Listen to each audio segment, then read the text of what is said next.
செய்வோம். அன்பு இரக்கமுள்ள பரலோக பிதாவே, மனமகிழ்ச்சியான இந்த காலை வேளைக்காக நன்றியோடு ஸ்தோத்திரிக்கிறோம். நாங்கள் நிற்பதும் நிர்மூலமாகாமல் இருப்பதும் கர்த்தருடைய கிருபையை, உடைய இரக்கங்களுக்கு முடிவில்லை. அவை காலை தோறும் புதிதாக இருக்கிறதுக்காக ஸ்தோத்திரம். என்னை சிநேகிக்கிறவனை நான் சிநேகிப்பேன், அதிகாலை என்னை தேடிலும் என்னை கண்டடைவார் என்று சொன்னவரே. சிங்கக்குட்டிகள் தாட்சியடைந்து பட்டினியாய் கிடக்கும் கர்த்தரை தேடுவர்களுக்கோ ஒரு நன்மையும் குறையப்படாது என்று சொன்னவரே. குறைவில்லாமல் நடத்துகிறவரே ஸ்தோத்திரிக்கிறோம். மரண இருளிலிருந்து எங்களை விளக்குகிறவரே ஸ்தோத்திரிக்கிறோம். மரண இருளின் பள்ளத்தாக்கில் நடந்தாலும் பொல்லாப்புக்கு பயப்படும் தேவரீர் என்னோடு கூட இருக்கிறீர் என்று சொல்லி எங்களை தேற்றினீரே உமக்கு ஸ்தோத்திரம். யோசேப்பை குழியிலிருந்து தூக்கி சிறையிலிருந்து உயர்த்தி அவனை அரியணையில் அமர பண்ணினீரே உமக்கு நன்றி செலுத்துகிறோம். தானியில ஒன்றுமில்லாத தானியில உயர் பதவியிலே ஏறி வர பண்ணினீரே உமக்கு ஸ்தோத்திரம்.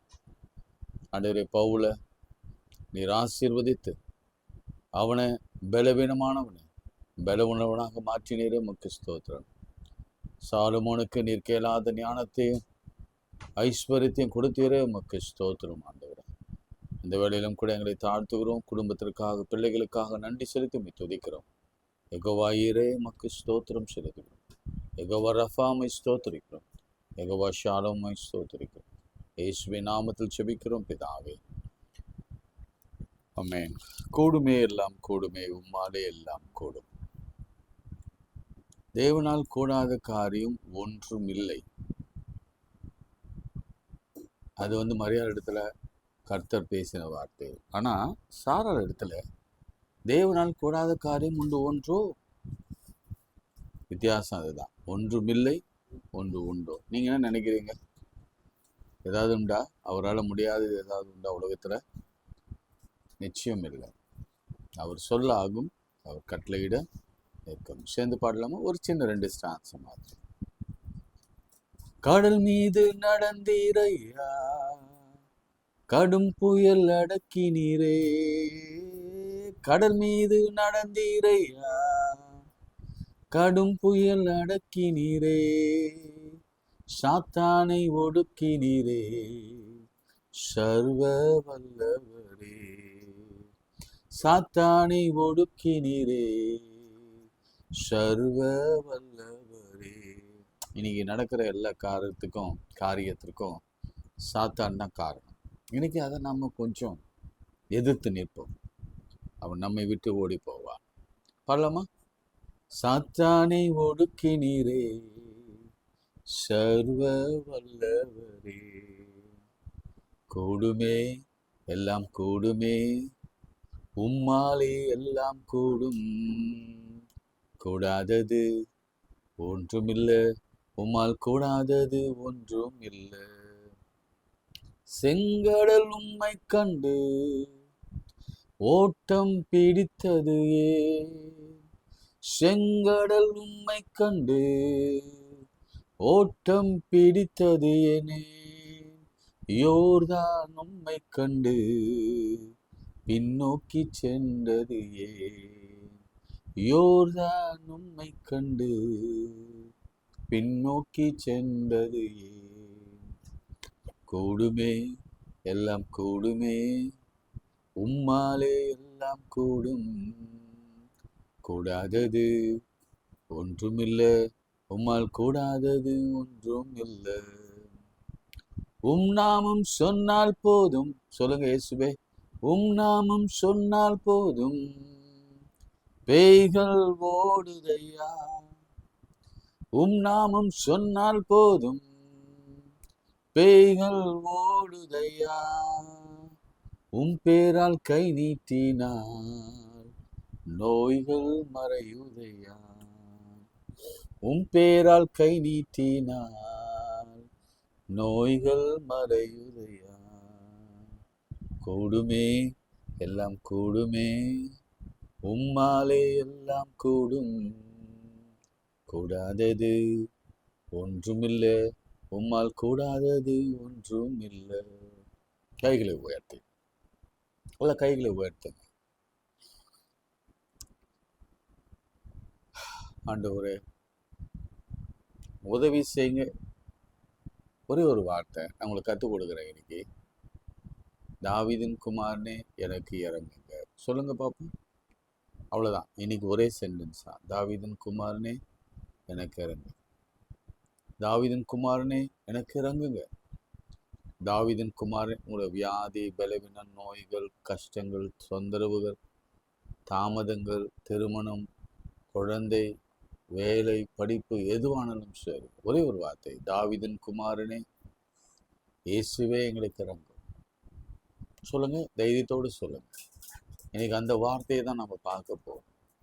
தாவீதின் குமாரனே எங்களுக்கு இறங்குங்க, இறங்குங்க ஆண்டவரே. இன்னைக்கு ஒரு அற்புதம் செய்யுங்க. இயேசுவின் நாமத்தில் ஜெபிக்கிறோம் பிதாவே, ஆமென். பிரியமானவர்களே, மார்க்கு 10ஆம் அதிகாரத்திலே ஒரு நிகழ்ச்சியை நாம பார்க்கிறோம். வசனங்கள் 46 வாசிக்கிறேன்.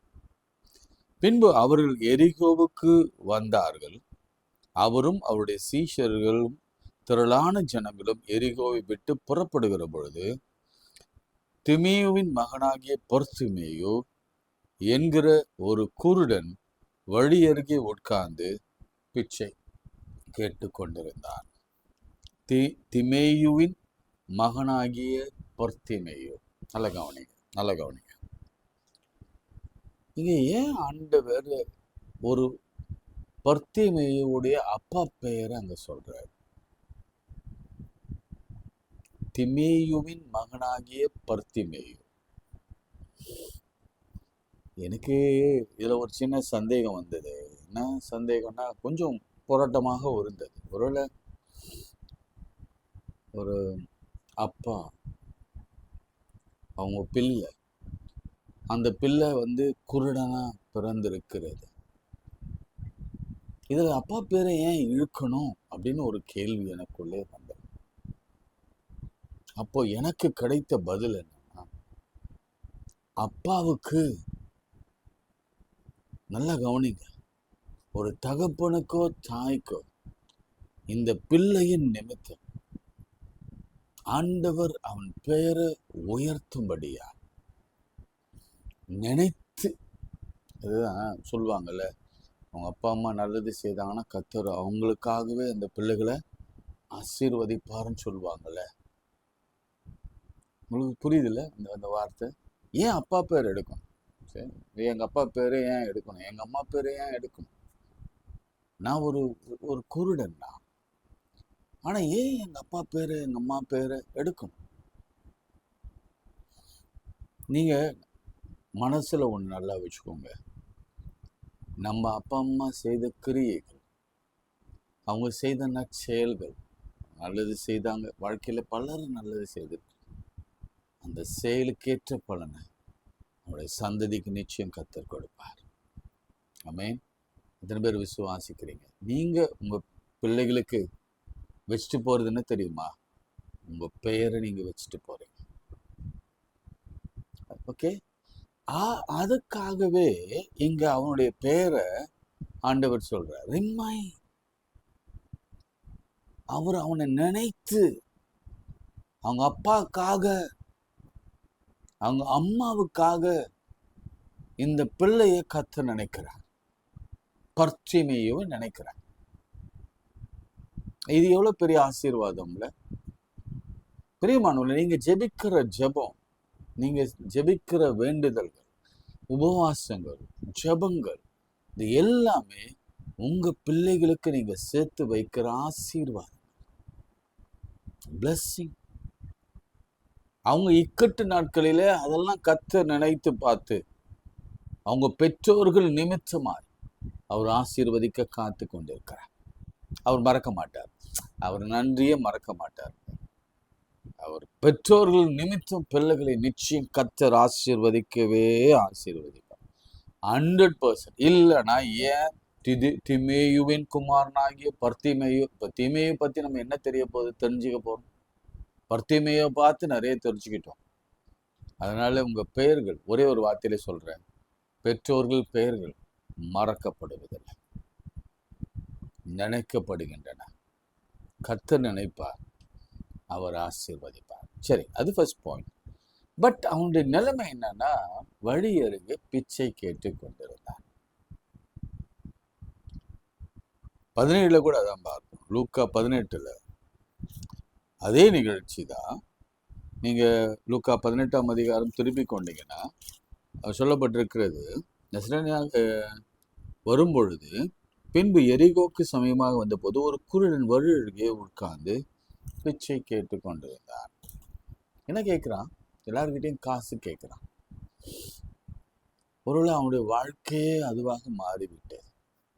வழி அருகே நிற்கிற ஒரு சூழல், தனித்து விடப்பட்ட ஒரு சூழல், ஃபினான்ஷியலி ஒண்ணுமே இல்லாத வேலை கிடைக்கல, வேலை கிடைக்காது. ஏன்னா பார்வையற்றவர்களுக்கு வேலை கிடைக்காது. அவங்களால சுயமா நிற்க முடியாது. யாராவது டிபெண்ட் பண்ணி தான் ஆக வேண்டும். யாராவது கொண்டு வந்து விடுவாங்க. இப்போ ரொம்ப ரொம்ப ரொம்ப அட்வான்ஸாக அவங்களே வந்துடுறாங்க. இவனும் கூட பழகி இருந்தா கண்டிப்பா அந்த தெருவில் அவன் வந்திருப்பான். வந்து என்ன சொல்ல வரேன்னா, அவன் பிச்சை யாராவது இறங்க மாட்டாங்களா அப்படின்னு கேட்டுக்கொண்டிருந்தான். உதவி செய்ய மாட்டாங்களா? அந்த ஆசை, காசு கொடுக்க மாட்டாங்களா? இன்னைக்கு ஒரு ஒரு ஒரு 100 ரூபாய் கிடைக்காதா அப்படின்னு ஒரு நிலையிலே அவன் தள்ளப்பட்டிருந்தான். பிரியமானவர்களே, இன்றைக்கு இப்படிப்பட்ட ஒரு சூழ்நிலையில கிராஸ் ரோட் செக்ஷன் உட்கார்ந்து இருக்கிற சூழல் யாராவது இருக்கீங்களா? யாருமே இல்லை. உதவி செய்யற ஒருவரும் இல்லை. யாராவது ஹெல்ப் பண்ணாதான் என் வாழ்க்கையே ஓடும் அப்படின்ற ஒரு சூழ்நிலை இருக்கீங்களா? யார் இல்லைன்னு கவலைப்படாதீங்க. உங்களுக்கான ஒரு நேசர் ஒருத்தர் உண்டு. அவர் உங்களுக்காக கடந்து வருவார். ஆமென். எனக்கு ஒரு நேசர் உண்டு, அவர்தான் இயேசுராஜா. எனக்கு ஒரு புகலிடம் உண்டு, அவர்தான் இயேசுராஜா. அவர் நல்லவர். சேர்ந்து பாடுங்க. சர்வ வல்லவர், அன்பு நிறைந்தவர், அவர் வல்லவர், சர்வ வல்லவர், அன்பு நிறைந்தவர்.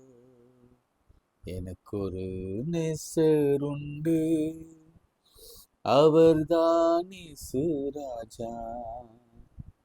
எனக்கு ஒரு புகலிடம் உண்டு, அவர்தான் இயேசுராஜா. என்ன கேட்டான்? காசு கேட்டான். இப்போ என்ன நடக்குதுன்னா, அந்த இடத்துல இயேசு கிறிஸ்து போகிறார் என்று அவன் கேள்விப்பட்டான். ஜனங்க நடக்கிற சத்தத்தை கேட்டு இது என்ன விசாரிச்சான். நசரேயனாக இயேசு போகிறார் என்று அறிவித்தார்கள். அப்பொழுது இயேசுவே, இப்போ நல்ல கவனிங்க, இதை சொல்லிட்டு நான் நிறைவு செய்கிறேன். ஏன்னா இது ஒரு பெரிய சப்ஜெக்ட். நாளைக்கு நம்ம நிறைய பேசுவோம். இயேசு வந்த பிறகு அவன் கேட்டது என்ன? நல்ல கவனிங்க. என்ன கேட்டான்?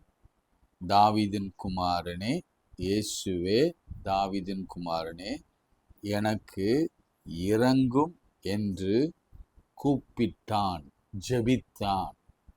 எங்க நீங்க சொல்லுங்க. இயேசுவே, தாவீதின் குமாரனே, எனக்கு இரங்கும் என்று கூப்பிட்டான். மார்க்கில் கூட அதுதான் வருது. இயேசுவே, தாவீதின் குமாரனே, எனக்கு இரங்கும் என்று கூப்பிடத் தொடங்கினான்.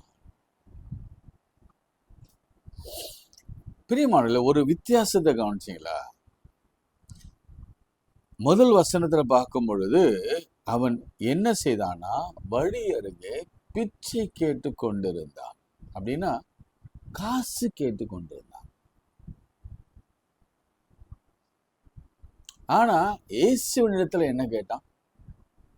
பிச்சை கேட்கல, இரக்கத்தை கேட்டான், பார்வையை கேட்டான், வாழ்க்கையை கேட்டான், வழியை கேட்டான், அவனுடைய நியாயத்தை கேட்டான். அதனால அதுல எல்லாரிடத்துல கேட்கிற மாதிரி ஆண்டவரிடத்துல கேட்க வேண்டாம். ஆண்டவரிடத்துல கேட்கிறத எல்லாரிடத்திலும் கேட்கவும் வேண்டாம். புரிஞ்சுக்கோங்க. இவரிடத்துல என்ன கேட்கணுமோ அதை கேளுங்க. இப்போ இவராலே பார்வை கொடுக்க முடியும், வாழ்க்கை கொடுக்க முடியும், உயர்வை கொடுக்க முடியும், ஆசீர்வாதத்தை கொடுக்க முடியும், மிராக்களை கொடுக்க முடியும், புதிய கண்களை கொடுக்க முடியும், புதிய பார்வையை கொடுக்க முடியும், எல்லாவற்றையும் கொடுக்க முடியும். ஆனா இந்த மக்கள் இருக்கிறாங்கல்ல, 5 காசு 10 காசு போடுறாங்களால, அவங்களால வெறும் காசு தான் கொடுக்க முடியும். ஆனா எதையும் அவங்களால கொடுக்க முடியாது. அதனால அவனுக்கு ஒரு தெளிவான பார்வை. இவன் அவன் குருடனாக இருந்தாலும் இவங்க கிட்ட இதுதான் கிடைக்கும். ஆனா கர்த்தர்கிட்ட எனக்கு வாழ்க்கையே கிடைக்கும். இயேசுவினிடத்துல வாழ்க்கையே கிடைக்கும். அதனால நாம இது கிடைச்சா என்ன நடக்கும்? இது என்ன கிடைச்சா என்ன நடக்கும்? அன்னைக்கு அந்த ஆசை நிறைவேறும். கொஞ்சம் காசு வந்துருச்சு, நல்லது கொஞ்சம் காசு வந்துருச்சு. அதே மாதிரி ஒரு ஒரு என்ன இருக்கும், கொஞ்சம் நிறைய காசு கிடைச்சா இன்னும் நல்லா இருக்குமே அப்படின்னு ஒரு எதிர்பார்ப்பு அன்னைக்கு நிறைவேறி இருக்கும். அவ்வளவுதான். ஒரு 3 வேளை சாப்பாடு கிடைச்சிருக்கும், அவ்வளவுதான். ஆனா நாளைக்கு திரும்பவும் அதே மாதிரி வந்து பிச்சை எடுக்கணும், அதே மாதிரி காசு கேட்கணும், அதே மாதிரி ஆசைப்படணும், அதே மாதிரி எதிர்பார்க்கணும், இன்னும் தொடர்ந்து கொண்டே இருக்கும். ஆனா இயேசுவிடத்துல வந்தா ஒரே ஸ்டாப் தான். அவர் வந்தார். அந்த வசனத்தை நான் வாசிக்கிறேன் பாருங்களேன், ரொம்ப அழகா இருக்கும். கடந்து அவர் வந்தார். என்ன கேட்டுக்கொண்டிருந்தார், விசுவாசித்தான். இங்க இருக்குனாக்க மார்க்ல இருக்கும்னு நினைக்கிறேன் பாருங்களேன். மார்க் 10ஆம் அதிகாரத்துல 43ஆம் வசனத்துல இயேசு வருகிறார் என்று கேள்விப்பட்டு, எங்கேயும் அப்படிதான் லூக்கால வர்றார் என்று கேள்விப்பட்டு. ஒன்று சொல்லட்டுமா நான் உங்களுக்கு? யாரெல்லாம் ரொம்ப டெஸ்பரேட்டா இருக்கிறாங்களோ, யாரெல்லாம் ரொம்ப வேதனையில இருக்கிறாங்களோ, யாரெல்லாம் மன கஷ்டத்துல சஞ்சலத்துல கண்ணீரோடு சுகவீனமா பலவீனமா நோயில கஷ்டத்துல இருக்கிறாங்களோ, நான் நேற்றிலிருந்து சொல்லிட்டே வரேன், தொடர்ந்து சொல்லிட்டே வரேன், இயேசு கடந்து வருவார்.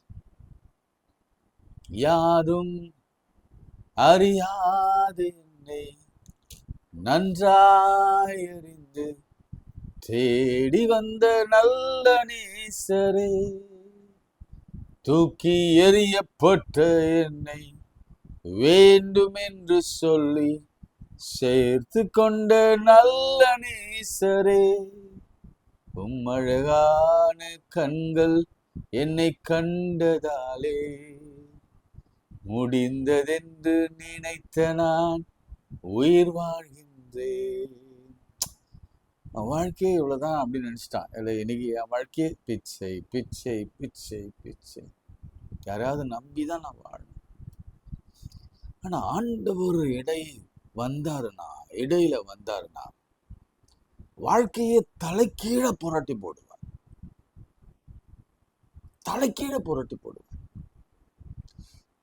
ஆனா நிச்சயம் ஆண்டவர் அவரை நேசிக்கிற பிள்ளைகளுக்கு, விசுவாசிக்கிற பிள்ளைகளுக்கு. ஏன் அந்த தகப்பன் பேரை திரும்ப திரும்ப சொல்றேன்னா, அந்த தகப்பன் தாய் இயேசுவை ரொம்ப நம்பினாங்க, கர்த்தர் மீது ரொம்ப பற்றுதலா இருங்க. அதனால அந்த பர்த்திமேயுக்கு கர்த்தர் சுகத்தை கொடுத்தார் என்று நான் ஆணித்தரமாக சொல்ல முடியும். தாவீதின் குமாரனே எனக்கு இறங்கும் என்று கூப்பிட்டார். இயேசு எல்லாரும் அதட்டினார். நாளைக்கு அதை நான் பேசுறேன். எல்லாரும் அதட்டினார். இயேசுவே தாவீதின் குமாரனே இறங்கும் என்று கூப்பிட்டான். முன்னடப்பாரும் அவன் பேசாமல் இருக்க அவனை அதட்டினார்கள். அவனும் தாவீதின் குமாரனே என்னை இறங்கும் என்று மிகவும் அதிகமாக கூப்பிட்டான். அதை பத்தி நான் விளக்கத்தை நான் சொல்றேன். இயேசு நின்று, நான் உனக்கு என்ன செய்ய வேண்டும் என்று இருக்கிறாய் என்று கேட்டார்.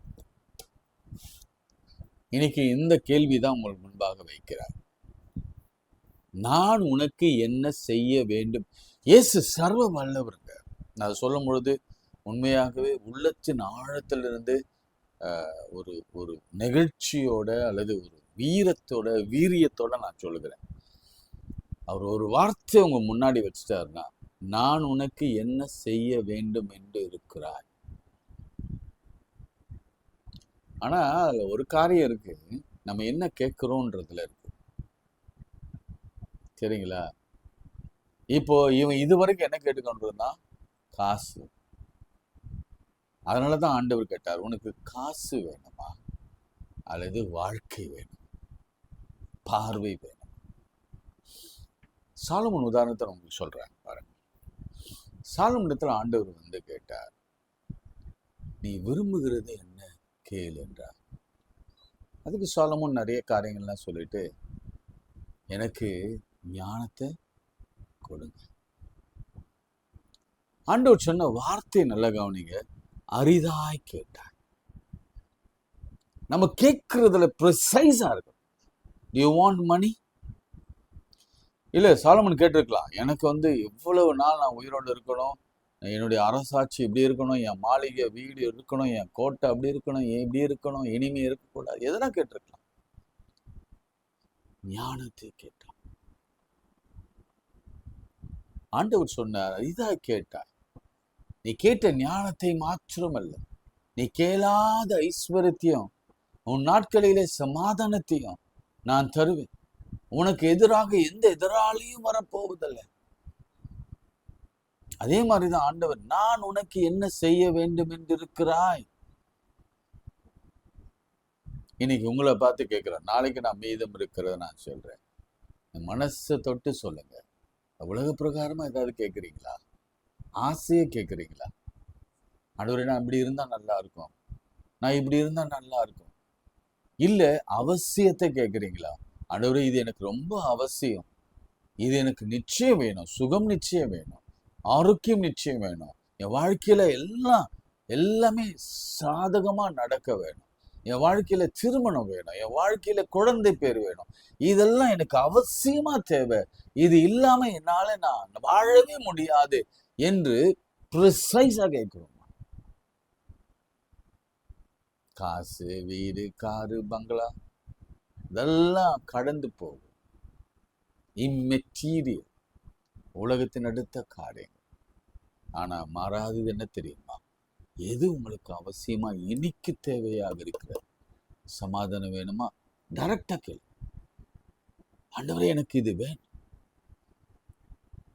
ஆண்டவர் பொய் சொல்றதுக்கு மனுஷன் அல்ல, நான் நல்லா சொல்வேன். அவர் மனமாற மனுப்புத்திரனும் அல்ல, அவர் காது கேட்காதவரும் அல்ல. என் நாமத்தினாலே எதை கேட்டாலும் அதை தருவேன் என்று வாக்கு கொடுத்தவர். அவர் இல்லை என்று சொன்னதே இல்லை. இந்த மாதிரி சுச்சுவேஷன்ல இல்ல நீ போயிட்டு வா, நான் உனக்கு அப்புறம் தரேன், நோ. அவர் கேட்டா சொன்னா சொன்னதுதான். நான் உனக்கு என்ன செய்யணும் அப்படின்னு நீங்க கேட்கிறாருங்க. இந்த தேதி என்ன? 23 இன்னைக்கு கேட்கிறாரு, நான் உனக்கு என்ன செய்ய வேணும் அப்படின்னு கேட்டார். நான் ஏசு, நீங்க ஒரு தெளிவான பதில ப்ரிசைஸா சொல்லிட்டீங்கன்னா அதை தராம அவர் அந்த இடத்தை விட்டு திரும்பி போக மாட்டார். அப்படி போயிட்டார்னா என்ன கேளுங்க, வைராக்கியமா சொல்ல முடியும். இந்த தேவன் என்னென்றைக்கும் உள்ள தேவன், சதா காலங்களிலும் அவர் உயிரோடு இருக்கிற தேவன், அவர் உண்மையுள்ளவர், உண்மையுள்ளவர். அந்த தெய்வத்தை தான் உங்களுக்கு இன்ட்ரோடியூஸ் பண்ணி கொண்டு இருக்கிறேன். நிச்சயமாகவே அவர் மனம் மாற மனிதன் அல்ல. நம்மளுடைய கண்ணீரெல்லாம் பார்த்துட்டு அப்படியே கடந்து போகிறதும் அல்ல. மார்த்தாள் மரியாள் கண்ணீரை பார்த்து அவரும் கண்ணீர் விட்டார். சாப்பாடு இல்லாதவங்களை பார்த்து பெருமூச்சு விட்டு இவர்களுக்காக நான் பரிதவிக்கிறேன் என்று சொன்னார். தேவன் அவ்வளவு இலகிய குணம் உள்ளவர். நாம் அழுதா அவர் அழுவார், நம்ம வேதனைப்பட்டால் அவர் வேதனைப்படுவார், அதற்கான பரிகாரத்தையும் அவர் செய்வார். அவர் சாதாரணமா இடப்படாதீங்க. எல்லா நன்மைக்காக சில காரியங்களை அவர் செய்து கொண்டிருக்கிறார். இது கூட சொல்வேன், நீங்க ஜெபிக்கிற இந்த நொடி பொழுதுல எல்லாம் மாறும். எப்படி சயின்ஸ்ல சொல்லுவாங்க, எல்லாம் மாறிச்சு அப்படின்வாங்க. இன்ஸ்டன்டா எல்லாத்தையும் தலைக்கீழாக அவர் மாற்றுவார். அவரால் கூடாத காரியம் ஒன்றும் இல்லை. நான் விசுவாசிக்கிறேன். சொல்லுங்க, நான் விசுவாசிக்கிறவர் இன்னார் என்று நான் அறிந்திருக்கிறேன். என் இயேசு இன்னார் என்று எனக்கு தெரியும். அவர் என்னை ஒருபோதும் திரும்பவும் இந்த கிராஸ் ரோட்ல விட மாட்டார். அதே பழைய கண்ணு தெரியாம பிச்சை எடுக்கிற ஒரு நிலையில என்னை விடவே மாட்டார். ஏன்னா அவர் என்னை கேட்டார், நான் உனக்கு என்ன செய்ய வேண்டும் என்று இருக்கிறாய் என்று கேட்டார். அவர் எனக்கு அற்புதம் செய்யாம, பார்வை கொடுக்காம, அதிசயம் செய்யாம என்னை அனுப்பவே மாட்டார். சோமன் அன்புள்ள ஆண்டவரே, இந்த வேலைக்காக நன்றியோடு ஸ்தோத்திரிக்கிறோம். இந்த வார்த்தைக்காய் ஸ்தோத்திரிக்கிறோம். இந்த காலங்களில உம்மை நோக்கி கூப்பிடு. அவன் நோக்கி கூப்பிட்டான், மிகவும் கூப்பிட்டான், கூப்பிட்டு கொண்டே இருந்தான், நிறுத்தாமல் கூப்பிட்டு கொண்டிருந்தார். ஆண்டவர் நின்றார். நான் உனக்கு என்ன செய்ய வேண்டும் என்று இருக்கிறாய் என்று கேட்டார். நான் பார்வையடைய வேண்டும் என்று சொன்னார். நீ பார்வை அடைவாயாக என்று சொன்னார். உடனே அவனுக்கு பார்வை கிடைத்தது. என் ஆண்டவரை பின்பற்றினார். ஆண்டவரை அப்படி ஒரு மிராக்கில் எங்கள் குடும்பத்தில் செய்யுங்க, எங்கள் பிள்ளைகளுக்கு செய்யுங்க, எங்கள் பெற்றோருக்கு செய்யுங்க, எங்கள் உறவின் மக்களுக்கு செய்யுங்க. அந்த காலை ஜெபத்தில் கலந்து கொண்டிருக்கிற ஒவ்வொருவருக்கும் செய்யுங்க. நிறைய கவலைகளை நாங்கள் பார்க்கிறோம், பிரச்சனைகளை பார்க்கிறோம், கண்ணீரை பார்க்கிறோம், திருமணமாகாத நிலையை பார்க்கிறோம், குழந்தை இல்லாத நிலையை பார்க்கிறோம். கர்த்தர் அதிசயத்தை செய்யுங்க. நீங்க சர்வ வல்லவர் என்பதை மீண்டும் மீண்டும் மீண்டும் இந்த உலகத்திற்கு எங்கள் வழியாக காண்பீங்க, சாட்சியாய் நிறுத்துங்க. இயேசுவின் நாமத்தில் ஜெபிக்கிறோம் பிதாவே, ஆமென். நமது ஆண்டவராகிய இயேசு கிறிஸ்துவின் கிருபை, பிதாவாகிய தேவனுடைய அன்பு, பரிசுத்த ஆவியின் ஐக்கியம் நம் அனைவரோடு மீண்டும் மீண்டும் சதாக்கள் நிலைத்திருப்பதாக. ஆமென். God bless you.